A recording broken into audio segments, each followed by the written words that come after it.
2010년경부터 지금 현재에 이르기까지 굉장히 짧은 시간 안에 엄청난 변화가 있다라고 생각을 해요.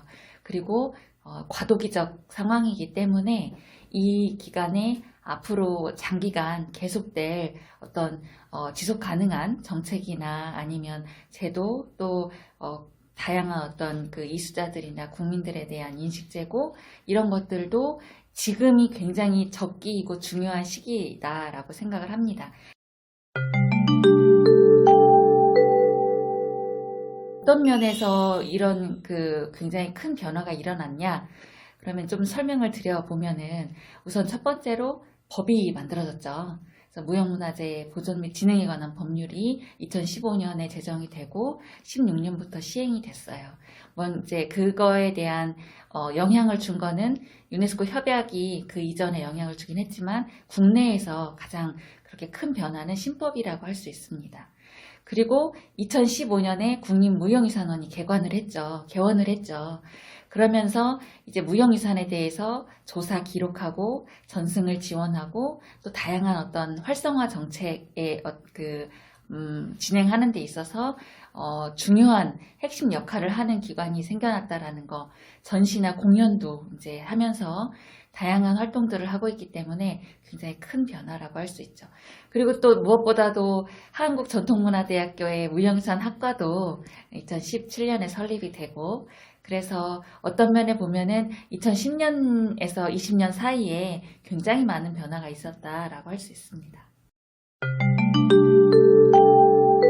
무형유산 분야에 있어서 엄청난 바람이 분 것 중에서 하나는 시간의 확장, 두 번째는 공간의 확장, 세 번째는 대상의 확장이라고 생각을 해요. 첫 번째 시간의 확장은 예전에 조선 후기, 그 이전, 그러니까 전통이라고 하는 그 시대적인 것을 우리는 중요시 여겼었어요. 근데 이제 점점 시간이 흐르다 보니까 근현대 시기의 무형유산도 소중하게 생각해야 한다는 담론이 일어나고 있거든요. 그래서 근현대 무형유산에 대한 다양한 또 논의도 전문가들이 하고 있고, 그것을 다른 표현으로 미래유산이라고도 하면서 지역에서 미래유산을 찾는 어떤 그런 정책도 마련이 되고 있어요. 그래서 이런 부분에, 시간의 확장의 부분에 대한 앞으로 많은 연구가 필요하고요. 또한 또 두 번째로 공간의 확장이라고 그랬잖아요.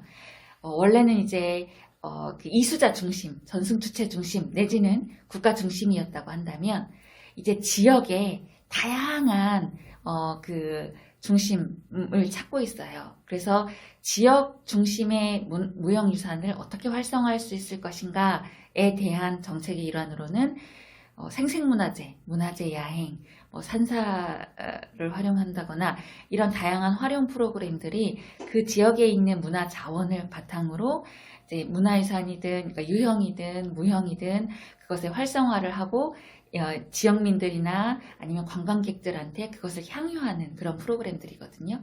근데 그렇게 공간의 확장을 이루면서 이제 그런 것들에 대한 또 그 활용 프로그램만 있지, 그 활용 프로그램을 어떻게 기획하고 어떻게 운영을 해야 할지에 대한 그 지침이나 방안이 미흡하거든요.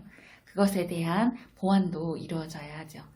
그리고 또 하나는 이제 대상이 확장이 된 게 뭐냐면, 예전에는 개인이나 단체만 인정을 했다고 한다면 이제는 전승 공동체를 인정을 해요. 그러면은 전승 주체 개인과 단체가 없이 공동체면 막연하잖아요. 일반 사람들이 생각할 때. 그리고 자칫 잘못하면 종목만 지정한 거기 때문에 보호할 주체가 모호해지는 단점도 있거든요. 그래서 그거에 대한 보완책도 좀 몇 개가 마련이 되기도 했지만, 좀 많은 사람들한테 이거를 알리고, 그리고 저는 국가의 역할, 그러니까 문화재청의 역할과 시도, 지자체의 역할을 조금 구분을 해서 지자체에서 이것을 좀 보완할 수 있으면 좋겠어요. 예를 들어서 문화재청에서는 공동체 종목이라고 해서 이제 종목을 크게 지정을 하면 그것에 대한 지역의 특수성을 반영한, 지역적 특징을 반영한 세부 종목이나 아니면 어떤 그런 보호할 수 있는 주체들을 지자체에서 좀 더 고민을 해서 그렇게 상호 협조 관계를 이루었으면 좋겠다라는 생각이 들어요.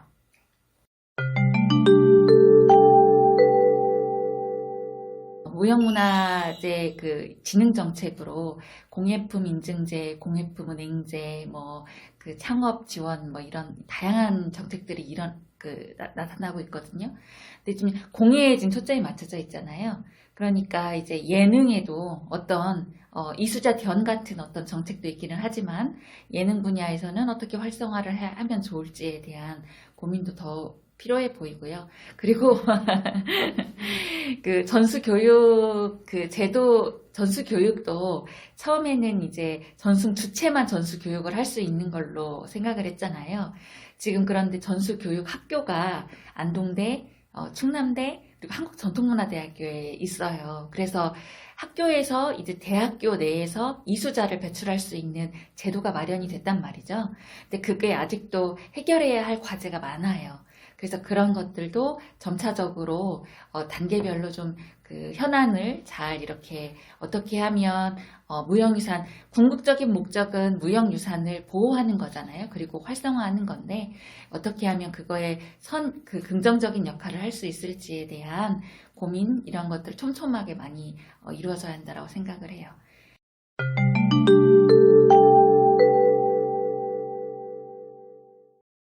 우리가 일반 사람들은 무형유산에 대해서 중요성에 대해서 잘 모를 거다라고 생각을 하잖아요.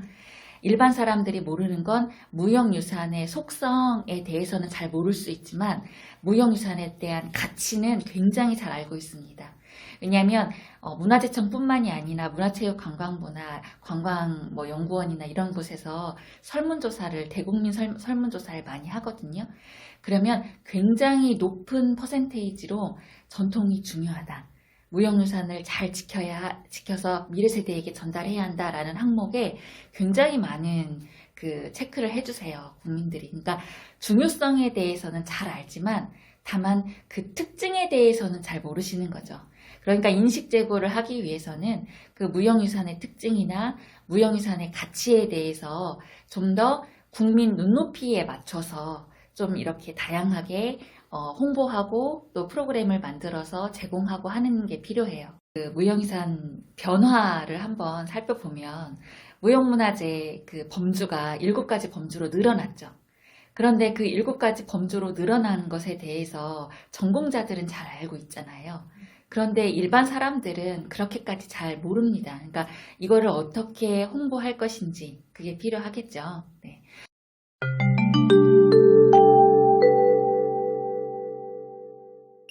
지금 우리 전문 인력 중에서 가장 부족한 부분이 제 생각에는 코디네이터하고 에듀테이터라고 생각을 해요. 그래서 가운데서 가교 역할을 할 수 있는 사람, 그런 인력을 지금 우리 학교에서도 많이 양성을 해야 할 필요가 있는 거죠. 그러니까 예를 들어서 장인분들이 스스로 대중들한테 그것을 판매하거나 스토리텔링 하거나 이런 거 하기 어렵잖아요. 그래서 직접 그 역할을 해줄 수 있는 코디네이터가 필요하기도 하고요. 그리고 각종 초중고 대학생들을 대상으로 하거나 아니면 박물관에서 사회교육 프로그램으로 만든다거나 특정 종목에 치우쳐 있거든요. 그리고 누구나 알 수 있는 포털 사이트에서 얻을 수 있는 정보만 가지고 교육 프로그램을 만들고 있거든요. 이게 굉장히 큰 문제인 것 같아요. 그래서 맞춤형 그리고 수준별 이런 어떤 무형유산의 그리고 어떤 부분을 강조해서 그것을 어떤 방식으로 전달할 것인지에 대한 부분을 전문가가 좀 더 치밀한 기획을 해주고 그리고 그거를 다양한 자료나 프로그램으로 만들어서 그걸 실제 이제 운영하는 사람들이 그거를 이제 대국민 서비스 할 수 있도록 또는 일반 사람들하고 향유할 수 있도록 그런 역할을 해줄 수 있는 직업군이 많이 만들어져서 이제 지금 우리 인터뷰하고 있는 나연 학생과 같은 또는 서진 학생과 같은 그런 훌륭한 인재들이 좀 더 대중에게 좀 더 친근하게 이렇게 다가가게 무형유산을 많이 가공하고 재창출하고 그 가치를 널리 확산할 수 있는 사람이 되면 인재가 되면 좋겠습니다. 네.